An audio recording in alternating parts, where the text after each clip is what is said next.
السلام علیکم ناظرین، میں ہوں آپ کا میزبان ایم اے رضا اور آپ دیکھ رہے ہیں ٹی پی نیوز۔ ناظرین، جناح گارڈن انتظامیہ نے 14 اگست کا ایک پروگرام منعقد کیا۔ کورنگٹون ایک گراؤنڈ ہے ان کا، جو کمیونٹی سینٹر بھی اب بنا دیا گیا ہے اس میں۔ تو ناظرین، اس تقریب میں بھی شریک تھا۔ اتنی زبردست اور اعلیٰ قسم کی تقریب کسی سوسائٹی میں نے نہیں دیکھی۔ بڑی بڑی فیمس سوسائٹیاں ہیں، بڑے بڑے نام ہیں، لیکن ایسی تقریب جو واجد نسیم سائی اور ان کی ٹیم نے منعقد کی، ناظرین اس کی کوئی مثال نہیں ملتی۔ یہ میں خالی باتیں نہیں کر رہا، اس ویڈیو کا کریڈٹ جو ہے یہ ہمارے ایک بہت پیارے دوست ہیں، جناب راجہ ساجد صاحب، خبرنامہ ٹی وی کے وہ ہیڈ ہیں، تو انہوں نے یہ شوٹ کی ہے، یہ کریڈٹ بھی انہی کو جاتا ہے۔ تو میں ذکر کر رہا تھا کہ ایسا فقید المثال پروگرام جس کے اندر ایسی چیزیں پیش کی گئیں جو آج تک میں نے کسی سوسائٹی کے اندر نہیں دیکھی۔ اس پروگرام کا باقاعدہ آغاز تلاوت کلام پاک سے کیا گیا، پھر نعت رسول مقبول صلی اللہ علیہ وآلہ وسلم پیش کی گئی۔ اس میں بڑی بڑی شخصیات، معززین علاقہ کورنگٹون اور جناح گارڈن کے رہائشیوں نے شرکت کی۔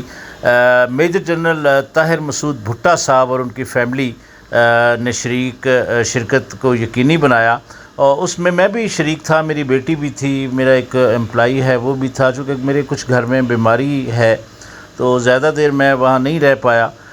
لیکن یہ جو ساجد محمود صاحب ہیں، راجہ ساجد صاحب، انہوں نے یہ شوٹ کی ہے اور یہ کریڈٹ بھی انہی کا ہی ہے۔ تو واجد نسیم سائی صاحب نے بہت پیارے الفاظ میں یہاں پر جو جشن آزادی ہے، 14 اگست کی تقریب تھی، جناب میجر جنرل طاہر محمود بھٹا صاحب، انہوں نے بھی، طاہر مسعود بھٹا صاحب معاف کیجیے گا، انہوں نے بھی اس میں بڑی ولولہ انگیز تقریریں کی، وہ بھی اسی ویڈیو میں ہم پیش کریں گے۔ اور اس میں جس طریقے سے انہوں نے جذباتی انداز میں اپنی باتیں کی ہیں، اس کی ناظرین یقین کریں کہ روح کو جھنجھوڑنے والی باتیں تھیں۔ جس طریقے سے جناح گارڈن جو انتظامیہ ہے، جس کی قیادت جناب چودھری کرامت صاحب اور واجد نسیم سائی صاحب کرتے ہیں، انہوں نے وہاں پر ایک باقاعدہ یہ کمیونٹی سینٹر کا افتتاح بھی کر رہے ہیں۔ تو انہوں نے باقاعدہ جس طریقے سے جناح گارڈن کے لیے محنت کی ہے، تو ان 3 سالوں میں، پونے 3 سالوں میں جو نظر آئی ہے، بے جا بلا وجہ تنقید کے باوجود انہوں نے اپنے کام جاری رکھے ہیں۔ اس کا ثبوت جو یہ 14 اگست کو جو تاریخ کو انہوں نے خراج تحسین پیش کیا ہے، جس میں آتش بازی کی گئی، گھوڑوں کا ڈانس تھا، بچوں کی تقاریر تھیں، بے شمار انعامات تھے بچوں کی حوصلہ افزائی کے لیے۔ تو یہ سارا کریڈٹ میں سمجھتا ہوں کہ ان لوگوں کو جاتا ہے، کیونکہ کسی بھی سوسائٹی کی جو انتظامیہ ہے وہ بات سننے کو گوارا نہیں ہے، لیکن یہ اپنی جو کمیونٹی تھی ان سے، یہ جو مینجمنٹ کمیٹی تھی اس طرح جڑ گئی اور لوگ اس میں جوک در جوک آئے۔ میں یقین کریں ناظرین، اتنی بڑی گیدرنگ، اتنی بڑی تعداد میں لوگوں کو وہاں پر دیکھا میں نے، اور میں حیران ہو گیا۔ میں 20-22 سال سے سوسائٹیوں کو کور کر رہا ہوں، مختلف بڑی بڑی سوسائٹیوں کے ایونٹس بھی میں نے دیکھے ہیں، لیکن اس میں سوائے پلاٹوں کی تقسیم کے یا مطلب اس طرح کا ایک جو ملکی سالمیتی پروگرام کا رنگ اختیار کر گیا یہ پروگرام، جس میں بچوں نے نعتیں کی، ملی نغمے گائے۔ 14 اگست کا ایک منظم اور جامع پروگرام تھا۔ میں سمجھتا ہوں کہ جس طریقے سے یہ پروگرام ترتیب دیا گیا، اس طرح سے میں نے بڑے بڑے ایونٹس دیکھے ہیں، لیکن اس طرح کا پروگرام آج تک میں نے نہیں دیکھا۔ اتنی ترتیب کے ساتھ، اتنی تواتر کے ساتھ وہاں بچے آئے اور بچوں نے تقاریر کی، بچوں کو حوصلہ افزائی کے لیے بے شمار انعامات بھی دیے گئے، اور کھانے پینے کا بھی بڑا زبردست انتظام تھا۔ باقاعدہ آتش بازی بھی کی گئی وہاں پر، اور اتنا خوبصورت اور رنگا رنگ پروگرام، میں کہتا ہوں کہ اگر یہی پروگرام ہماری حکومتی سطح پر ہوتا تو اس کو شاید بہت بڑی پذیرائی ملتی، لیکن ہم نے سوچا ہے کہ جس طریقے سے انہوں نے یہ محنت کی ہے تو ان کے لیے چھوٹی موٹی ایک ویڈیو تو بنتی تھی ہماری طرف سے بھی، کیونکہ واجد نسیم سائی صاحب نے جس طریقے سے کام کیے ہیں یہاں پر، یقین کریں ناظرین کے دل خوش ہوتا ہے کہ کس طرح کے لوگ بھی مینجمنٹ کمیٹی میں آتے ہیں۔ تو یقین میں اس بات پہ، میں یہ اپنی پاس سے بات نہیں کر رہا، کارکردگی بتاتی ہے انسان کی کہ کیا اگلے الیکشن میں کیا ڈیزرو نہیں کرتی واجد نسیم سائی صاحب کی ٹیم؟ کیا ان کا حق نہیں بنتا کہ وہ جو رکے ہوئے منصوبے ہیں یا تعطل کا شکار ہیں، جو پھنسے ہوئے لوگ ہیں، ان کو یہ دیکھیں خواتین کھانے کھا رہی ہیں، لوگ کھانے کھا رہے ہیں، کوئی بد نظمی ہم نے وہاں نہیں دیکھی. اتنا زبردست پروگرام تھا کہ جس کی کوئی مثال نہیں ملتی. لوگوں کو نہ صرف ریفریشمنٹ دی گئی، کھانا دیا گیا، وہاں پر جو انتظام تھے بچوں کو بڑی ایک انجوائمنٹ کا ماحول تھا، کیونکہ 14 اگست کے حوالے سے یہی ہوتا ہے کہ خوشی کا پروگرام لگے. تو اسی ہماری ویڈیو میں ان کی میجر جنرل طاہر مسعود صاحب کی بھی تقریر ہے اور سیکرٹری جناب واجد نسیم صاحب کی ولولہ انگیز تقریریں ہیں. اس میں انہوں نے کوئی ایسی باتیں نہیں کی جی ہم نے سوسائٹی کے لیے یہ کر دیا وہ کر دیا. خالصتاً ایک جشن آزادی کا پروگرام لگ رہا تھا جس میں ان کی ولولہ انگیز باتوں سے یعنی کہ روح پرور ایک منظر بن گیا. ایمان افروز باتیں تھیں جو ہماری ملکی سالمیت کے لیے ضروری تھیں. جس طریقے سے ہمارے ساتھ ایک در اندازی کی گئی، اس کے اوپر بھی میجر جنرل صاحب نے بڑا زبردست ایک پورا نقشہ کھینچا ہے. ان کی تقاریر آپ نے لازمی سننی ہے اس ویڈیو میں. واجد نسیم سائی صاحب کی جو تقریر ہے اس میں بھی انہوں نے بہت ہی خوبصورت باتیں کی ہیں، بہت ہی ایمان افروز گفتگو تھی، جذبے والی. ایک انسانیت کے لیے ایک اتنا زبردست جامع پیغام تھا اس تقریر کے اندر کہ ہم نے جو کچھ بھی ہیں اگر یہ ملک ہے تو ہم ہیں، اور ہماری پاک فوج ہے تو کوئی کسی کو بھی میلی آنکھ سے ہمارے ملک کو دیکھنے کی ہمت نہیں ہوگی. اچھا، اس میں نا کافی ساری تقاریر، خواتین بھی تھیں، لڑکیاں تھیں، بچیاں تھیں، بچوں نے مطلب نعتیں پیش کی. ملی نغمہ ایک بڑا خوبصورت گلوکار تھے، پتہ نہیں شوقیہ گلوکار ہوں گے شاید، انہوں نے بہت خوبصورت نغمہ اے وطن پیارے وطن اس میں پیش کیا. اس کا بڑا پیارا منظر تھا. میں موجود تھا لیکن مجھے کچھ تھوڑا سا گھر سے ایک فون آیا تو مجھے واپس جانا پڑا. لیکن شکریہ راجہ ساجد صاحب، آپ کی یہ ویڈیو ہمیں ملی تو ہم نے سوچا کہ اس کو نہ صرف ناظرین جو ہمیں دیکھتی ہیں ان تک پہنچایا جائے بلکہ جناح گارڈن انتظامیہ کے لیے بھی ایک خراج تحسین ہم پیش کرتے ہیں کہ انہوں نے اتنا خوبصورت اور جامع اور منظم جو پروگرام وہاں پر ارینج کیا. پوری ٹیم، پوری انتظامیہ یہاں پر موجود تھی. جناب واجد نسیم سائی صاحب نے بچوں میں جو انعامات تقسیم کیے ان کی حوصلہ افزائی کے لیے، ان کے ساتھ چودھری کرامت صاحب تھے، پھر سارے کے سارے یعنی جتنی بھی مینجمنٹ کمیٹی تھی وہاں پر کئی ایسے ہمارے پرانے دوست ملے. چونکہ جناح گارڈن کو بڑے عرصے سے ہم کور کر رہے ہیں تو تقریباً آلموسٹ سارے لوگ وہاں پر موجود جتنے ہیں وہ سارے جانتے ہیں، پیار کرتے ہیں، ہم بھی ان سے محبت کرتے ہیں. تو گھوڑوں کا بڑا یہ خوبصورت ایک منظر پیش کیا گیا جس کے اندر لوگ بڑے محظوظ ہوئے. پھر آتش بازی وہاں پر، یہ جو میجر جنرل طاہر مسعود صاحب بھٹا صاحب جو وہاں پر آئے ہیں تو بڑا ایک فقید المثال ان کا استقبال بھی وہاں ہمیں دیکھنے کو ملا. بچوں سے بڑا والہانہ انداز میں وہ ملے، پیار کرتے رہے. تو بہرحال کسی سوسائٹی کی انتظامیہ نے اس سے پہلے اس طرح کا ایونٹ آج تک جشن آزادی کے حوالے سے مرتب نہیں کیا. ہاں، کچھ سوسائٹیوں میں ہم نے دیکھے ہیں بڑے بڑے پروگرام بھی ہوتے ہیں لیکن وہاں پر صرف یہی ہوتا ہے کہ اپنی سوسائٹی کو پروموٹ کرنے کے لیے، پلاٹس کو بیچنے کے لیے پیکیجز دیے جاتے ہیں، بڑے بڑے ہیوی کھانے بھی دیے جاتے ہیں.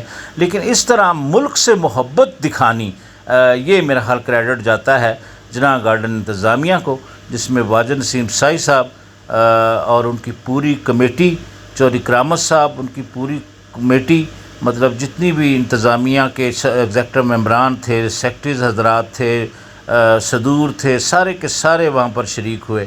تو بچوں کی معصوم باتیں، تقریریں اور ان کو انعامات سے نوازنے کے لیے میجر جنرل صاحب تقریباً 2.5-3 گھنٹے وہاں پر موجود رہے. اس تقریب میں میں ان کو بھی خراج تحسین پیش کرتا ہوں کہ انہوں نے بچوں کی حوصلہ افزائی کے لیے وہاں پر بڑا ٹائم گزارا ہے. تو بہرحال ناظرین، ہم تو دلی طور پر خوش ہیں کہ جناح گارڈن انتظامیہ نے اپنے اس ٹینیور کے اندر یہ ثابت کیا ہے کہ اگر کوئی کمیٹی آتی ہے اور وہ کچھ کرنا چاہے تو جتنی مرضی رکاوٹیں اس کے لیے پیدا کر دی جائیں، جتنی مرضی ہرڈلز کروا دی جائیں، رکاوٹیں ایک رکاوٹ سے نکلو تو دوسری تیار، لیکن اس کے باوجود اگر پرفارم کرنا ہے تو یہ ناظرین میں سمجھتا ہوں یہ بہت بڑی بات ہے۔ تو بہرحال اسی پروگرام میں ہم آپ کو واجد نسیم سائی صاحب کی اور میجر جنرل طاہر مسعود بھٹا صاحب کی تقریریں بھی سنوائیں گے، تو آپ نے ویڈیو سکپ نہیں کرنی۔ تو فی الحال ہم یہیں تک ہیں، تو انشاءاللہ آگے آپ نے ویڈیو کو چھوڑنا نہیں ہے، تو آگے تقاریر ان کی آنے والی ہیں۔ انشاءاللہ نیکسٹ پروگرام یہی ہوگا کہ ان کی تقریریں آپ کی خدمت میں پیش ہم کریں۔ تو اپنا بہت سارا خیال رکھیے گا۔ اسی طرح کی نئی ویڈیو کے ساتھ میں پھر جاتے جاتے بتا دوں کہ میں اللہ حافظ یہ نہیں کہہ رہا کہ ویڈیو ختم ہو رہی ہے، یہاں سے آگے تو وہ جو ولولہ انگیز تقریریں ہیں جو آپ نے سننی ہیں وہ آپ کی خدمت پیش کی جائیں گی۔ اپنا بہت سارا خیال رکھیے گا۔ نئی ویڈیو کے آنے تک کے لیے اپنے میزبان امیر رضا کو اجازت دیجیے اور محظوظ ہوئیے ان کی تقاریر سے، جناب واجد نسیم سائی صاحب اور میجر جنرل طاہر مسعود صاحب کی تقریر سے۔ السلام علیکم۔ سینٹر کا آغاز کر دیا گیا کہ جب بھی کسی کا دل کرے کوئی ایونٹ کرنا ہو، یہ جگہ مختص کر دی گئی، گراؤنڈ تو یہ تھا ہی، لیکن یہ ایونٹس کے لیے آج پہلا ایونٹ کر کے ہم نے دکھا دیا کہ یہ ایونٹ کرنے کے لیے بہترین جگہ ہے۔ اور اس کی نسبت، اس کا نام، اس کمیونٹی سینٹر کا جو نام رکھا گیا بنیاد مخصوص، میں کہتا ہوں کہ شاید یہ دنوں میں ایک امید کی کرن، بڑے عرصے سے ہم لوگ مایوسی کا شکار تھے، لیکن شاید کبھی کوئی جھٹکے انسان کو زندہ کرنے کے لیے رکھتے ہیں، انسان کے اندر تحریک پیدا کرنے کے لیے رکھتے ہیں۔ تو یہی شاید ایک ریمن بنا، ایک جدوجہد جو ایک دشمن نے للکارا، دشمن نے ہمیں رات کے اندھیرے میں للکارا، اور ہمارے فوجی جوانوں نے وہ ثابت کر دیا کہ شاید ہم یقین ہی نہیں کر سکتے تھے۔ ہم لوگ پریشان تھے کہ ہماری فوج کیا لڑے گی، اکثر لوگ کہنا شروع ہو گئے تھے کہ اب یہ فوج لڑنے کے قابل نہیں، لیکن ہماری فوج نے ہمیشہ کی طرح ہمارا سر فخر سے بلند کیا، ہمارا سر فخر سے بلند کیا۔ آج ہم پوری دنیا میں جب لوگ حج عمرے کے لیے گئے تو لوگوں کے گلے میں ہاتھ ڈالے، کوئی دوسرے ملکوں میں میرے مسافر اترے تو انہوں نے کہا یہ پاکستانی فخر کا نشان ہے۔ یہ سب ہماری پاک فوج کی وجہ سے ہے۔ الحمدللہ ہمیں فخر ہے ہماری یہ فوج پر، ہمیں فخر ہے اپنی پاک آرمی پر، ہمیں پاک نیوی کے اوپر فخر ہے۔ ہماری تمام فوجیں، ہماری تمام افواج سیسا پلائی کوئی دیوار کی طرح، جس طرح بھی میں نے مخصوص نام رکھا گیا، ایک فجر کے وقت نماز پڑھنے کے بعد ایک لیڈر نے لیڈرشپ دکھاتے ہوئے دنیا کو للکارا۔ آج پوری دنیا میں ہم فخر کا دن منا رہے ہیں۔ آج جشن آزادی کا دن پوری دنیا میں دیکھا جا رہا ہے کہ پاکستان کے چپے چپے میں، چھوٹے شہروں میں، چھوٹے دیہات میں، چھوٹے صوبوں میں منایا جا رہا ہے۔ وجہ کیا ہے؟ وہ جو ناامیدی تھی وہ ختم کر دی گئی۔ میں اپریشیٹ کرتا ہوں، اسی لیے آج ہمارے مہمان خصوصی جناب یہاں پر طاہر بھٹا صاحب، طاہر مسعود بھٹا صاحب جو جنرل ریٹائر ہیں، ان کو بلایا گیا اور ان کی ہمت افزائی کہ وہ 2.5 گھنٹے سے یہاں بیٹھے ہیں۔ میں ان کو اپریشیٹ کرتا ہوں۔ یہ بھٹا فیملی ہمارے قوم ٹاؤن کے لیے تو فخر تھی، لیکن جنرل صاحب کی صورت میں پورے ملک کا نام روشن ہوا۔ میں بالکل اپنی تقریر میں دیر ان کو حائل نہیں کروں گا، کیونکہ وہ فخر ہے ہمارے ملک کا اور ہم ان کو سنیں گے۔ میں بلا تاخیر ان کو مائک حوالے کرتا ہوں اس امید کے ساتھ کہ جب بھی کوئی للکارے گا انشاءاللہ یہ جوان اس ملک کا تحفظ بھی کریں گے۔ اس سوسائٹی کی طرح، یہ سوسائٹی میں تو ہم نے چھوٹے چھوٹے کام کیے نا، یہ کوئی کام نہیں جس کو ہم گنوانے یا بیٹھ جائیں کہ ہم نے کیا کیا کیا نہیں کیا اور اپنی تعریفیں کریں، لیکن جو یہ آج کا دن ہے یہ ہماری پاک فوج کے نام ہے، اور یہ جو کمیونٹی سینٹر ہے اس کا نام بھی پاک فوج کے نام ہے۔ اور آج میں دیر نہیں لگاؤں گا آپ کے درمیان میں صرف تعارف کروانے کے لیے، ان کو جو نا اسٹیج پہ بلانے کے لیے میرے پاس شاید الفاظ کم ہوں گے۔ یہی بات ثابت کی 1948 میں کشمیر میں انڈیا آیا، ہم نے یہ ثابت کیا کہ ہم جان دے دیں گے لیکن آزادی نہیں دیں گے۔ 1965 میں یہ ثابت کیا، 1971 میں یہ ثابت کیا، سیچن پہ 1983 میں یہ ثابت کیا۔ دشمن نے ہمیں للکارا، اندرونی فسادات کا شکار کیا۔ ہم نے 2001 سے لے کے آج تک قربانیاں دی، ہزاروں بیٹوں کی قربانیاں دی، ہزاروں ماؤں نے اپنی کوکھ اجاڑ دی، ہزاروں بہنوں نے اپنے سہاگ لٹا دیے، لیکن ملک کی سلامتی پر آنچ نہیں آنے دی۔ ہمیں للکارنے کی کوشش کی اور سندور کا نام دیا، اور الحمدللہ اس فوج نے، اس ملک نے، ان عوام نے وہی سندور لگا کر مودی کو اپنی دھول چٹا دی، الحمدللہ۔ اور اس ملک کے لیے نیک نیتی کے ساتھ کام کرتے رہیں، انشاءاللہ اللہ اس ملک کو تا قیامت قائم و دائم رکھے گا اور عالمی سطح پر سر بلند رکھے گا۔ اللہ آپ کا حامی و ناصر ہو۔